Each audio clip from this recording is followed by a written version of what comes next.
பார்க்குறவங்க எல்லாருக்குமே வணக்கம்.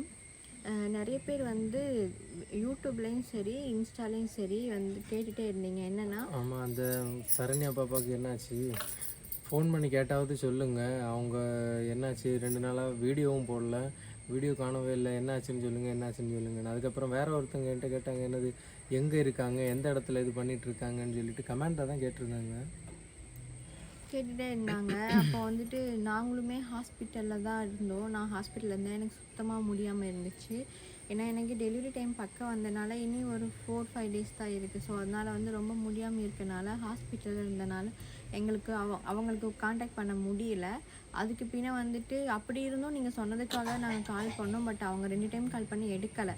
அதுக்கு பின்ன நாங்கள் வீட்டுக்கு வந்ததுக்கு பின்ன தான் திருப்பி ஒரு டைம் கால் பண்ணோம். அப்போ தான் அவங்க எடுத்தாங்க. அப்போது நாங்கள் கேட்டோம், என்னாச்சு இப்படியெல்லாம் வீடியோ போட்டிருக்கீங்க அப்படின்னு சொல்லிட்டு. நீங்கள் சொன்னதுக்கு பின்ன தான் அந்த வீடியோவே நாங்கள் போய் பார்த்தோம். அவங்க வந்து ஆசாரி பள்ளம் அப்படிங்கிற ஹாஸ்பிட்டலில் அட்மிட் ஆகிருக்காங்க போல். ஏதோ காதில் இந்த சைடு ஏதோ கட்டி மாதிரி வந்து அதை எடுத்திருப்பாங்க போல். அதெல்லாம் போட்டிருந்தாங்க. அதுக்கு பின்ன நானும் கேட்டதுக்கு அவங்க சொன்னாங்க, இந்த இது இசி பிடிச்சிருந்துச்சில்ல, அது வந்து எடுத்ததுக்கு பின்ன ரொம்ப முடியாமல் காய்ச்சல் வந்துட்டு ரொம்பலாம் குளிர் காய்ச்சல் மாதிரி வந்துட்டு சளி பிடிச்சி தலைவலி வந்துருச்சுங்களாம். ஸோ அதனால் வந்து ஹாஸ்பிட்டலில் அட்மிட் பண்ண வேண்டியதாகிடுச்சு. அட்மிட் இருக்கோங்க்கா. இன்றைக்கி வந்து நாங்கள் கிளம்பிடுறோன்னு சொன்னாங்க. இன்றைக்கி அவங்க வீட்டுக்கு வந்துடுவாங்களாம். வீட்டுக்கு வந்த பின்னா அவங்க வீடியோ எப்பவும் போல் வீடியோ போடுவாங்க. அதுக்கு பின்ன வர்ஷா பாப்பாவுக்கும் 15ஆம் தேதி பர்த்டே. அந்த பாப்பாவுக்கும் எங்களால் விஷ் பண்ண முடியல, ஏன்னா எங்களுக்கும் உடம்பு முடியாமல் இருந்துச்சு.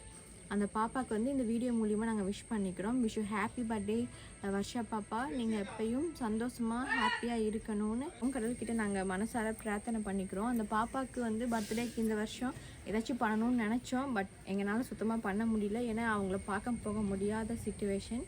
ஸோ அதனால தான் பேபியெல்லாம் பிறந்து பின்னா கண்டிப்பாக நம்ம அவங்கள போய் பார்க்கலாம். அதையும் தாண்டி அந்த அண்ணாக்கிட்ட நான் பேசினேன், சரண்யாவோட ஹஸ்பண்ட் கிட்ட. அவங்க நல்லா தான் பேசினாங்க. அவங்க கூட சொன்னாங்க, நானும் சரண்யாவும் உங்களை பார்க்க வரலான்னு சொல்லிட்டு இருந்தோம். அதுக்குள்ளே வந்து அந்த சரண்யாவுக்கு வந்து இப்படி உடம்பு சரியில்லாமல் ஆயிடுச்சுங்க, ஹாஸ்பிட்டலில் அட்மிட் பண்ணியிருக்கோம் அப்படின்னு சொன்னாங்க. அதுக்கு பின்னே உங்களுக்கு நல்லபடியாக குழந்தை பிறக்கணும்னு சொல்லி அவங்களும் சொன்னாங்க. அவங்களுக்கும் ரொம்ப ரொம்ப தேங்க்ஸ் அந்த அண்ணாக்கும். இப்போ அவங்க நல்லா தான் இருக்காங்க. அவங்க ஹாஸ்பிட்டலில் இருக்காங்க. இன்றைக்கி அவங்க வீட்டுக்கு வந்துடுவாங்களாம்.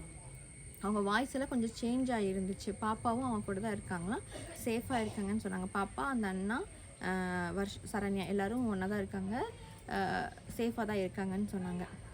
நீங்கள் கேட்டவங்களுக்காக அவங்கக்கிட்ட கேட்டு சொல்லிட்டேன். யாரும் பயப்பட வேணாம். சரண்யாவை திட்டுறதுக்கு ஒரு 50 பேர் இருக்கீங்கன்னா அவங்கள விசாரிக்கவும் ஒரு 50 பேர் இருக்கீங்க. ஸோ அவங்களுக்காக இந்த வீடியோ. அவ்வளோதான். சரண்யாக்காக நானும் பிரார்த்தனை பண்ணிக்கிறேன், சீக்கிரமாகவே அவங்களுக்கு குணமாயிடணும்னு சொல்லிட்டு. அதே மாதிரி பார்க்குற நீங்களும் அவங்களுக்கு வந்து உடம்பு வந்து சீக்கிரமாக குணமாயிடணும்னு சொல்லி நீங்களும் பிரார்த்தனை பண்ணிக்கோங்க. அவங்களுக்கு அந்த கட்டி மாதிரி ப்ராப்ளம் வந்துச்சு பார்த்தீங்களா, அதுவுமே சரியாகணும்னு சொல்லிட்டு நான் கடவுள்கிட்ட வேண்டிக்கிறேன். ஓகே, பாய், தேங்க்யூ.